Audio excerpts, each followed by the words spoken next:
ಜೈ ಶ್ರೀರಾಮ್ ಜೈ Shivlal 75 hard challenge ಇವತ್ತು first day ನಂದು copy ಕೊಡ್ಕೊಂಡು ಬ್ಯಾಗ್ನಾಗ ಶೂಗಿ ಹಾಕೊಂಡು ನಾ ಹೊಂಟೆ ಜಿಮ್ಗೆ ಮಳೆ ಇದ್ದಿದ್ದೆಲ್ಲ ರೇನ್ಕೋಟ್ ಹಾಕೊಂಡಿದ್ದಿಲ್ಲ ಮುಂದೆ ನೋಡ್ತೀನಿ ಮಳೆ ಜೋರಿತ್ತು ಗಾಡಿ ನಿಲ್ಲಿಸಿ ರೇನ್ಕೋಟ್ ಹಾಕೊಂಡು ಸೀದಾ ನಾ ಬಂದೆ ಜಿಮ್ಗೆ ಇವತ್ತು ಫಸ್ಟ್ ಡೇ ಸೋಮವಾರ ಲೆಗ್ ವರ್ಕೌಟ್ ಮತ್ತು ಶೋಲ್ಡರ್ ವರ್ಕೌಟ್ ಮಾಡ್ತೀನಿ ನನ್ನ ಡಯಟ್ ಒಳಗೆ ಏನಿರ್ತೈತಪ್ಪ ಅಂದ್ರೆ ಕ್ರೇಟಿನ್ ವೇ ಪ್ರೋಟೀನ್ ನನಗೆ ಅದ್ರ ಬಗ್ಗೆ ನಂಗೆ ಮಾಹಿತಿ ಇಲ್ಲ ನನಗೆ ಅದ್ರ ಬಗ್ಗೆ ಗೊತ್ತಿಲ್ಲ ನಾನು ಸಿಂಪಲ್ ಮನೆ ಊಟ ಕಡೆಗೆ ರೊಟ್ಟಿ ಮತ್ತು ತತ್ತಿ ಏಟ ತಿಂತೀನಿ ಮುಂದೆ ವಿಡಿಯೋದಾಗ ಹೇಳ್ತಿರ್ತೀನಿ ಏನೇನು ತಿಂತೀನಿ ಎಲ್ಲ ಬಟ್ ಕಂಪ್ಲೀಟ್ ವಿಡಿಯೋ ಮಾಡ್ತೀನಿ ಮುಂದೆ ಇವತ್ತು ಫಸ್ಟ್ ಡೇ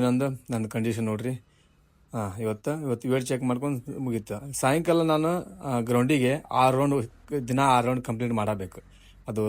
ರೂಲ್ಸ್ ಪ್ರಕಾರ ನಾನು ಬಂದೀನಿ ಮಳೆ ಜೋರಿತ್ತು ಅದ ಮಳೆಯಾಗ ಒಂದೇ ದಿನ ಕಂಪ್ಲೀಟ್ ಮಾಡಿದ್ದೆ ಒಟ್ಟಿದೆಲ್ಲ ಎಕ್ಸಸೈಸ್ ಮಾಡಿ ಕಂಪ್ಲೀಟ್ ಮುಗಿಸಿದ್ದೆ ಮತ್ತು ನಾನು ರಾತ್ರಿ 12 ಗಂಟೆಗೆ ಡ್ಯೂಟಿಗೆ ಮುಗಿತಿತ್ತು ಅಂದು ಡ್ಯೂಟಿ ಮುಗಿಸ್ಕೊಂಡು ಮನೆಗೆ ಹೋಗಿ ಹಾಲು ಬಿಸಿ ಮಾಡ್ಕೊಂಡು ಹಾಲಿನಾಗ ಸ್ವಲ್ಪ ಅರ್ಶಿನ ಹಾಕೊಂಡು ಕುಡ್ಕೊಂಡು ಮುಕ್ಕೊಂಡ್ಬಿಡ್ತೀನಿ ಜೈ ಕರ್ನಾಟಕ ಇವತ್ತು ನಂದು ಫಸ್ಟ್ ಡೇದು ಕಂಡೀಷನ್ ನೋಡ್ರಿ ಹೆಂಗೈತಿ